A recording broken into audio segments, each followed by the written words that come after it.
అలా రాత్రంతా మంచు పెరిగిపోగానే ఉదయకాలమే ప్రధానమైన రోడ్లు ఏవైతే ఉంటాయో, మెయిన్ రోడ్స్ ఏవైతే ఉంటాయో, ఆ రోడ్స్ని ఆ లోకల్ మున్సిపాలిటీ కార్పొరేషన్ వారు కావచ్చు, అక్కడ ఉన్నవారు క్లియర్ చేస్తూ ఉంటారు. ఎట్లా అంటే వాళ్ళ దగ్గర ఒకలాంటి సాల్ట్ ఉంటుంది, దాన్ని తీసుకొచ్చి మంచు మీద వేయగానే ఆ మార్గములన్నీ కూడా సరళం అయిపోతుంటాయి, ప్రజలందరూ కూడా తిరుగుతూ ఉంటారు.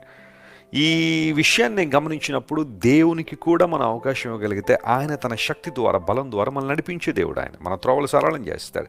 ఒకవేళ ఈరోజు నీ మార్గములన్నీ కూడా బ్లాక్ అయిపోయి ఉన్నాయా, ఎక్కడ పడితే అక్కడ హిండ్రెన్సెస్ ఉన్నాయా, డిస్టర్బెన్సెస్ ఉన్నాయా, ప్రభు దగ్గరికి రా. అయ్యా, నా జీవితాన్ని సంపూర్ణంగా నీ చేతిలో పెడుతున్నానయ్యా, ఇంతవరకు నా ఇష్టం కోసం ప్రాకులాడాను, కానీ ఈరోజు నీ చిత్తం కోసం నేను ప్రాకులాడుతానని దేవునితో ఒక మాట చెప్పు. ఎన్ని గొప్ప కార్యాలు ప్రభు జరిగిస్తాడు. ఎన్నో సంవత్సరాల నుంచి జరగని కార్యాలు నీ జీవితంలో జరిగించడానికి యేసు ప్రభు సామర్థ్యం కలిగినవాడు. ఈరోజు ఈ వాగ్దానాన్ని క్లెయిమ్ చేసుకుని ప్రభువును స్తుతించు.